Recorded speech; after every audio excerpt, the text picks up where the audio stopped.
شعیب علیہ السلام نے کیا کہا؟ یا قومی لا یجرمنکم شقاقی ان یصیبکم مثل ما اصاب قوم نوح او قوم ہود او قوم صالح. اے میری قوم، تو اچھا اس قوم کو بھی واقعات معلوم تھے، اس آیت سے پتہ چلتا ہے. اے میری قوم، ایسا نہ ہو کہ جو عذاب نوح علیہ السلام کی قوم پہ آیا جس کا تمہیں پتہ ہے، یا جو عذاب قوم ہود پر آیا، یا جو عذاب قوم صالح پر آیا، ایسا نہ ہو کہ وہی تم پر بھی آ جائے. اور یہ بھی کہنے لگے وما قوم لوط منکم ببعید، لوط علیہ السلام کی قوم تو بہت قریب ہے تم سے، جا کے دیکھ لو ان کے حالات، وہ تو ابھی ماضی کا قریب کا قصہ ہے.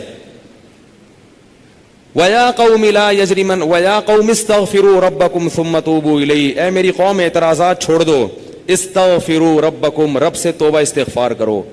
دیکھو وہ لوگ استغفار کا مطلب سمجھتے تھے، ہم لوگ استغفار کا مطلب نہیں سمجھتے. جب شعیب علیہ السلام نے کہا استغفار کرو تو ایسا تو ان کے لیے تو بڑا آسان تھا، ایک تسبیح استغفار کی صبح پڑھ لیتے، ایک تسبیح شام کو پڑھ لیتے. کہتے اتنی سی بات ہے تو ہمیں تو نماز پہ ویسی کوئی اعتراض نہیں، تو استغفار کی ایک تسبیح پہ کیا اعتراض ہوگا. وہ سمجھتے تھے کہ استغفار کا مطلب ہے گناہ سے توبہ، جو ڈنڈی مار رہے ہیں یہ چھوڑیں اور پھر اللہ سے توبہ کریں.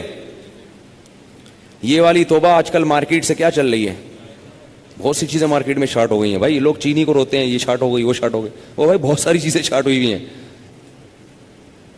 تو یہ والی توبہ آج کل مارکیٹ سے کیا چل رہی ہے، شارٹ چل رہی ہے. استغفار استغفر اللہ، ڈرامہ دیکھ کے بھی استغفار ہو رہا ہے، ہائے ہائے کیسا ہو گیا، کیسی ہیروئن ہے، توبہ توبہ، ٹھیک ہے نا کیسا ہیرو ہے، ہائے اتنا گندا گانا، توبہ توبہ استغفر اللہ. تو یہ استغفار چل رہا ہے آج کل. تو استغفار کا مطلب وہ لوگ بولو بھائی سمجھتے. وہ کچھ لوگ بیٹھے ہوئے تھے نا، ایک بس میں جا رہے تھے، سب ایک بس میں جا رہے تھے، ذرا دیندار تھے وہ، تو سب نے تہیہ کیا بھائی اگر کوئی لڑکی خاتون واتون نظر آ گئے نا تو استغفار پڑھنا بھائی، ٹھیک ہے نا، کیا کرنا ہے تاکہ نظریں نیچی کر لیں، توبہ استغفار. تو جیسے ہی ایک نے پڑھا نا استغفار استغفر اللہ، تو سب نے کہا کہاں ہے کہاں ہے کہاں ہے سب نے کیا کہا، وہ لاشعوری طور پر نکل گیا نا کہ چلو استغفار کریں گے لیکن دیکھ تو لیں، بولے بتا یار کہاں ہے کہاں. تو وہ لاشعوری طور پر ہوتا ہے بعض دفعہ. تو شعیب علیہ السلام نے کیا کہا، استغفروا ربکم ثم توبوا الیہ ان ربی قریب مجیب ان ربی رحیم ودود. ایک جگہ فرمایا رحیم بھی ہے اور بہت محبت کرنے والا ہے. ودود محبت کی سپرلیٹو ڈگری ہے، بہت محبت کرے گا تم سے، بہت زیادہ محبت، اتنی محبت کہ اس کے لیے تم نے گناہ چھوڑ دیا بھائی، بہت محبت کرے گا. تو ظاہر ہے اللہ جب محبت کرتا ہے تو ہماری طرح نہیں ہے کہ بہت محبت ہے بس ہے تو بھائی یہ پیسے دو، اتنی محبت ہے تو ٹھیک ہے نا. آپ کو کوئی دوست پریشانی میں آیا آپ کے پاس، بہت پریشان تھا، اس کو پیسوں کی ضرورت تھی، وہ آپ اس سے کہہ رہے ہیں یار مجھے تمہیں، آپ کو پتہ نہیں تھا کہ ابھی یہ پیسے بھی مانگ لے گا مجھ سے، کہہ رہے یار مجھے تم سے بہت محبت ہے، ایکچولی میں بتا نہیں سکتا بہت محبت ہے. وہ بڑا خوش ہو گیا بھائی اب تو ٹھیک ہے بھائی. تو کہہ رہے یار مجھے نا 100 روپے کی ضرورت ہے.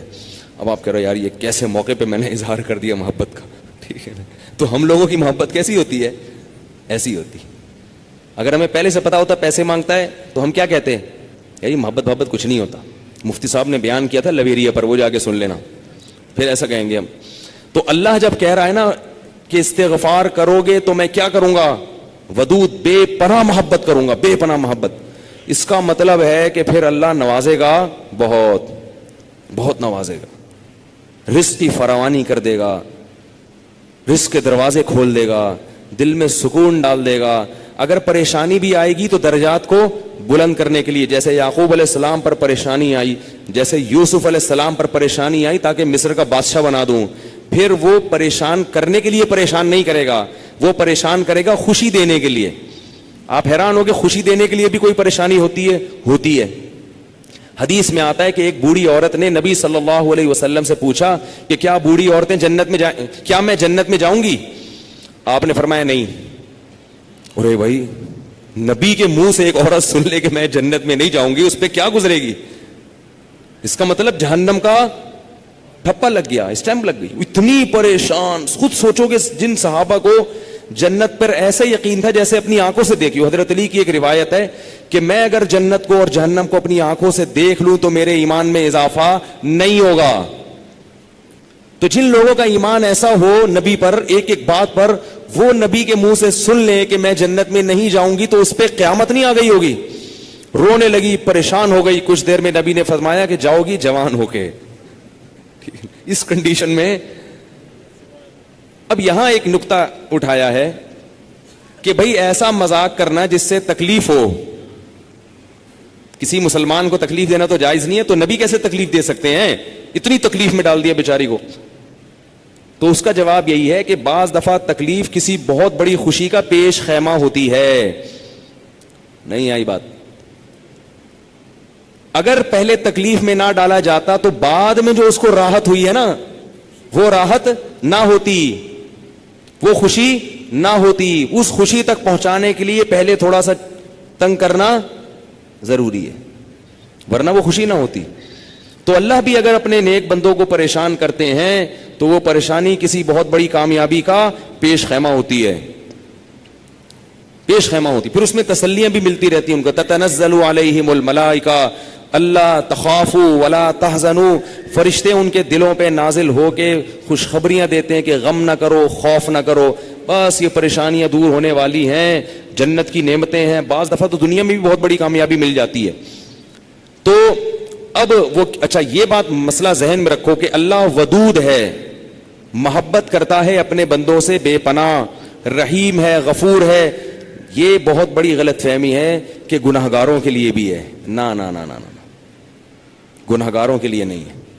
جو گناہ سے توبہ کرنے والے ہوں ان کے لیے. ہمارے ہاں بعض خطیب اللہ کی رحمت کو ایسے بیان کرتے ہیں کہ گناہگار سمجھتا ہے کہ اللہ مجھ سے بھی بہت زیادہ محبت کرتے ہیں, حالانکہ وہ کبیرہ علانیہ گناہوں کا مجموعہ ہوتا ہے. وہ آدمی گناہوں سے اللہ کبھی بھی محبت نہیں کرتے, تو گناہگار سے کیسے محبت کریں گے؟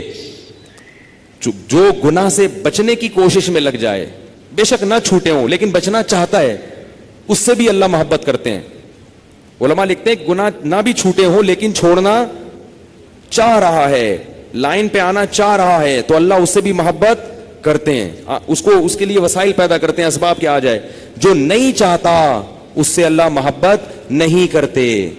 اللہ اس کے لیے غفور اور رحیم نہیں ہے. الا یہ کہ قانون یہ ہے, اللہ اپنی رحمت سے کسی کو بخش دیں تو ایک الگ بات ہے, قانون یہ نہیں ہے. قانون یہ ہے کہ وہ کیا ہے, عزیز ذو انتقام, غالب ہے اور انتقام لینے والا ہے. ان الذين يكسبون الاثم سيجزون بما كانوا يقترفون, جو گناہ کر رہے ہیں عنقریب پتہ چلے گا, عنقریب پکڑے جاؤ گے, عنقریب ٹھکائی لگے گی. تو جس سے محبت ہوتی ہے اس سے ایسے باتیں کی جاتی ہیں.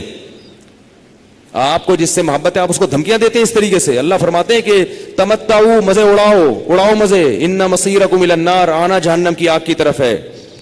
حدیث میں آتا ہے کہ میں سب سے زیادہ غیرت مند اور اللہ مجھ سے بھی زیادہ غیرت مند ہے. اور اللہ کی غیرت کو اس وقت جوش آتا ہے جب کوئی اللہ کے حرام کردہ کاموں میں سے کوئی کام کرتا ہے. یہ کون چیخ رہا ہے بھائی؟ ان کو سنبھالیں بچوں کو باہر, کیا ہو رہا ہے یہ پیچھے لوگ بیٹھے ہوئے ہیں دیکھ نہیں رہے ان کو. تو اللہ کو غیرت کس وقت آتی ہے؟ حدیث کے الفاظ ہیں کہ جب کوئی بندہ اللہ کے حرام کاموں میں سے کسی کام کا ارتکاب کرتا ہے. اللہ کھلا رہا ہے, اللہ پلا رہا ہے, پھر آپ ناجائز کی طرف جا رہے ہو. تو حدیث میں یہ نہیں آتا کہ جب کوئی بندہ گناہ کرتا ہے تو اللہ کو اس بھی محبت کا بڑا جوش آتا ہے. نہ, پھر اللہ کو غیرت آتی ہے اور اللہ کی صفت انتقام جوش میں آتی ہے. اس لیے بھائی گناہ کرتے ہوئے اللہ سے ڈرا کرو, اللہ کی رحمت کی امیدیں گناہ کرتے ہوئے نہ لگایا کرو. ایسا نہ ہو کرنے کے دوران کوئی چھت گر جائے, زمین پھٹ جائے. بنی اسرائیل نے گناہ کیا تھا نا, ہفتے کے دن اللہ نے منع کیا شکار مت کرو, انہوں نے کر لیا, تو کیا اللہ بڑا غفور رحیم, اللہ نے معاف کر دیا فوراً. رات کو سوئے ہیں تو صبح کیا ہوا ہے, بندر اور سور جیسی شکلیں بنی ہوئی تھی. اللہ ہم سب کو محفوظ رکھے. تو گناہ سے بچنا چاہو گے تو اللہ کی رحمتیں ہیں, اللہ کی محبتیں ہیں. گناہ سے بچنے کا ارادہ نہیں کرتے تو پھر جہنم ہے, پھر جنت نہیں ہے. سمجھ رہے ہو کہ نہیں سمجھ رہے بھائی؟ یہ باتیں کہتے ہوئے مجھے بھی ڈر لگتا ہے, مجھے بھی ڈر لگتا ہے.